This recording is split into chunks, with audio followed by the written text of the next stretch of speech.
빚수렁에 빠진 카드사들, 빚수렁에 빠진 카드사들, 리볼빙 증가. 리볼빙은 이제 이 카드에서 저 카드로 돌려막고 저 카드에서 이 카드로 돌려막는 이런 것들이 이제 부실 내간으로 경고등이 켜지고 있다. 자그마치 6월 잔액이 7조 2,698억 원. 2월 이후에 최대치로 올라갔는데요. 저신용자, 다중채무자, 상환부담 증대 신호로 조달 비용 등 지출이 여전하고요. 금리 인상 시 악재. 이거 못 막습니다. 이 돈을 빚을 리볼빙 말이 하면서 또 어떻게 카드를 조금씩 쓰면서 뭐 하려고 했던 애들이 나중에는 다 나몰라라 몰라. 나라에서 해주겠지. 이러고 다 나가 자빠지는 거죠. 안 갚아요. 그럼 뭐 한두 번 겪습니까? 나라에서 다 해주는데 뭐하러 돈을 갚아? 할 필요 없어. 이렇게 되는 겁니다. 그러면 이제 은행이 망하면 뱅크런이 시작되고 또 큰일 나겠죠. 그럼 누가 합니까? 누가 나오죠? 정부가 나서야죠. 또 돈을 막아줘야 되는데 정부에서 지금 세금도 들거쳐가지고 어려운 사람들 좀 도와줄 돈도 없어요. 근데 이거 어떡할 겁니까? 자, 여기에 외국인 자금 유출, 빚 폭탄이 우려, 9월 위기설. 이거는 뭐 이미 누차 9월에 위기설이 올 것이냐 안 올 것이냐. 돈을 또 어떻게 막을 것이냐. PF 대출이라든가 상업용 부동산 지금 해외 거 지금 어마어마합니다. 이건 또 어떻게 처리를 할 것인지. 예? 가계부채 전세대출 지금 빚에서 빚으로 지금 늘려놓은 거 이거 어떻게 할 건지. 좀 상황을 지켜봅시다 했는데 이제 드디어 이제 8월이 됐습니다. 8월이 됐어요, 여러분. 한은은 한국은행이죠. 13일 금리를 동결하면서 미국과는 1.75였어요. 그런데 현재 2%로 이렇게 차이가 나면서 미국이 금리를 9월에도 올릴 수 있어 우리가 금리를 내리면 사실상 격차가 훨씬 커져서 외환시장에 대한 걱정을 하고 있는 것입니다. 누가? 한국은행 이창용 총재예요. 네. 그래서 외국인 투자 자금이 빠져나가고 워낙 가치가 떨어질 위험이 커진다. 기준금리가 미국보다 크게 낮아지면 엄청 걱정을 하고 있는 거죠. 제일 중요한 게 지금 뭐 못 사는 나라들의 중요한 게 뭡니까? 달러가 없는 거 아니에요, 달러가.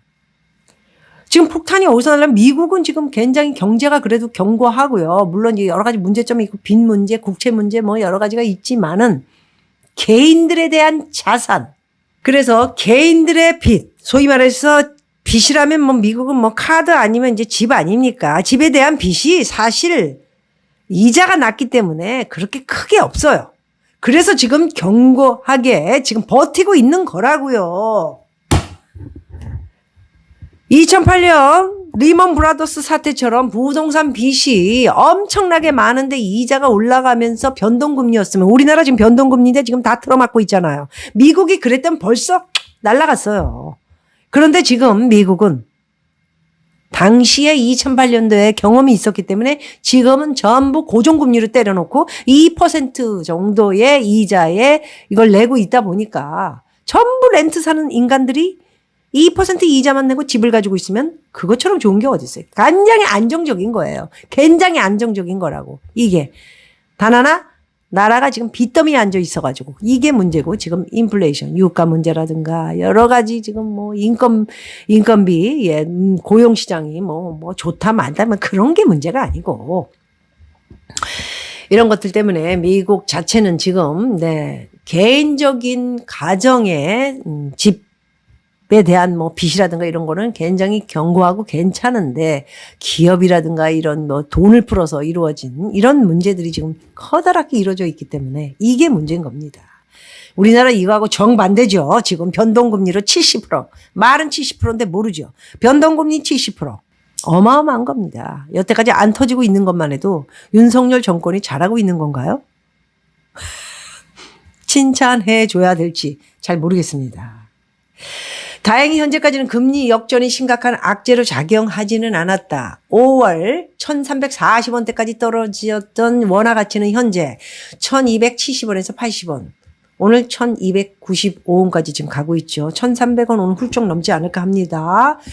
자본 흐름도 안정적이다. 자본 흐름이 안정적인 게 아니고 돈에서 돈으로 땜빵질을 하고 있죠.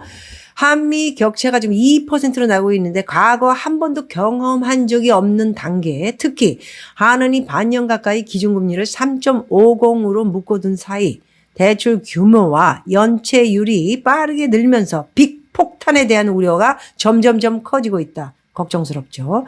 현재 부채 폭탄으로 인해 한은이 금리 인상을 쉽게 할 수도 없는 상황입니다. 금리 인상하면 진짜 한 방에 다 갑니다, 지금. 그것도 있어요. 물가는 뭐 잡았다고 2%다 뭐다 막 그냥 추스려 내리고 100원 내려라 큰일 난다. 니네 안 그러면 세금 다 낼래? 올려서 번 돈 다 세금으로 1조 낼래? 뭐 이렇게 갈 수도 있죠. 그래서 그런 거는 하여튼 어쨌든 잡아 돌리고 있어서 뭐 물가는 2%다 이렇게 얘기하는데 한 번에 이것들이 뭐 팍 오를 수밖에 없을 수도 있습니다. 왜? 기름값이 오르고 있잖아요. 거기다가 은행은 잡아 돌렸는데도 저절로 채권값이 올라가니까 이랬다가 은행도 지금 뭐 월급도 못 주고 렌트비도 못 내고 망할 수도 있잖아요. 제일 큰 문제는 뱅크런. 이런 사태가 벌어질까 봐 은행도 지금 낮은 이자를 뭐 어쩌고 저쩌고 그렇게 못해요 지금. 에? 특례 보금자리 3.94 지금 5% 가요 5%. 그렇게 할 수가 없어요. 시장의 순리를 그렇게 멋대로 했다가는 큰일 납니다. 그래서 부채가 더 늘어나 건전성이 악화되는 금리 함정에 빠져든 셈인데요. 시장에서 9월 위기설이 흘러나오고 있습니다. 이 9월 위기설 또 돌파하고 또 싹 하고 넘어가면은 잘했다 박수 치면서 우리가 이제 해냈다. 뒤에는 어떻게 돼 있죠? 썩은 뿌리들이 쫙 기다리고 있죠 또. 예? 연장을 했기 때문에. 영세 상인들은 이제 돈을 이제 어차피 못 갚아서 다 이제 뭐 걷어칠 거고요. 걷어친다는 건 이제 한 푼도 못 갚고 이제 톤 털고요. 몰라. 그래서 이제 자영업자 대출 잔액이 92%인데 2025년까지 뭐 9월까지 이제 만기 연장 조치를 다 취했다. 이 얘기를 하고 있는 겁니다. 나라에서는 그렇게 얘기했는데 은행에서는 이거 어떻게 처리를 해야 됩니까? 돈이 안 들어오면 어떻게 됩니까? 적어도 만기 유예 조치로 연내 빚폭탄이 터질 가능성은 낮다. 숨겨진 빚에 대한 위기감이 상당한데 자영업자는요. 코로나 힘든 시간을 보내면서 많은 사람들이 대출을 받았고 그로 인해 지금 더 힘든 시간을 보내고 있다. 그래서 다른 사업자들도 사업장을 정리한 지는 좀 됐고요. 코로나 때 대출 받은 거는 완전히 폐업 신고도 되지도 않고 폐업 신고를 할 수가 없죠. 빚도 못 갚고 저런 상태에서 누가 폐업 신고가 됩니까? 나몰라라 하고 그냥 치워버린 거예요. 걷어친 거라고요. 그래서 이번엔 또 9월에 역전세도 고개를 들고 있는데 어쨌든 뭐 대출을 주면서 뭐 해서 지금 연장하니까 괜찮을 것이다. 이렇게 이야기를 하고요. 연체율 상승세도 지금 심상치 않다라는 내용이 있는데요. 6월 말에 새마을금고 평균 연체율이 6%, 이미 위기 수준의 경고 등이 울렸죠. 그래서 나라에서 100조를 풀어서 새마을금고의 위기가 나오게 되면 100조를 보태주겠다는 거야? 아니면 그 위기를 뭐 어떻게 점프를 하겠다는 내용인지 저는 지금 그 말이 도대체 망할 건 망해야 되는 거 아닙니까?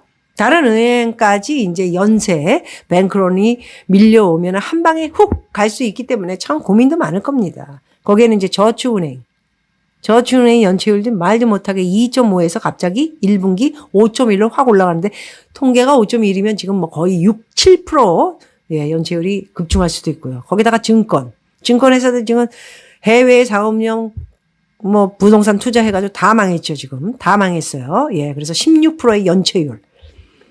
이런 상황입니다. 자, 그래서 10년간 원화 가치는 1,000원에서 1,100원이었죠. 10년 동안 쭉 왔죠. 우리나라 경제 좋은 게 아니고 이제 빚더미에서 빚더미로 이렇게 쭉 왔는데 문재인 때만 해도 계속 빚을 추구하면서 그 다음에 정권이 이제 붕 하고 터지면 나몰라라. 그리고 이제 책방 차려놓고 거기서 맛있는 거 먹으면서 룰루랄라 하면서 청와대가 얼마나 깨끗했는데 이러면서 구라방을 또 때리고 있는 저 노인네. 저거 어떻게 해야 됩니까 저 노인네. 그래서 1,000원 1,100원이었죠 10년. 그런데 올 들어 원화 가치가 이제 1,250원에 자리를 잡았고요. 1,300원에서 이제 자리를 이제 슬슬 잡아가는 와중입니다 사실. 1,300원에 이제 유스트가 돼야 돼요 우리는. 그래서 이제 그 초반에서 400원까지 가다가 붕 하고 터지면 이제 올라갈 수도 있고 뭐 붕 하고 터질 것 같은데 잘 막아서 돌리면 이제 1,300원대에서 이제 롤링을 하고 내년에 이제 금리가 인하가 된다 하면은 1,200원대로 빠질 확률이 이제 가죠. 그래서 이런 것들을 이제 어떻게 잘 막아서 갈 것인지, 이런 뭐 교수들이 얘기한 것들, 총화 정책에 제약이 있다면 재정 정책으로 경기 부진이 심하지 않도록 해야 하고, 적극적인 수출, 내수 증자. 참 말은 좋아. 적극적인 수출이 되냐? 무슨 뭐 수출이 무슨 무역 무슨 흑자가 났다. 그 수입이 안 돼가지고 흑자가 난 거 아니야. 에? 그게 무슨 사람들이 불경기니까 사람들이 무슨 뭐 명품이니 뭐니 안 사고 안 먹고 뭐 안 쓰고 이러다 보니까는 뭐 수입이, 우리가 지금 수출은 마이너스고 수입을 뭐 많이 안 하다 보니까 거기에서 또 이제 우리가 돈을 좀 이렇게 세이브했다. 이렇게 정확하게 얘기를 해야지. 무슨 무역 쪽에서는 우리가 흑자를 이뤘다. 그건 아니죠. 자, 한국은행 새마을금고 뱅크런 대비를 또 하면서 100조 원 유동성 지원을 해주겠다. 말만이죠. 무슨 일이 벌어지면 나 몰라라 하죠. 왜?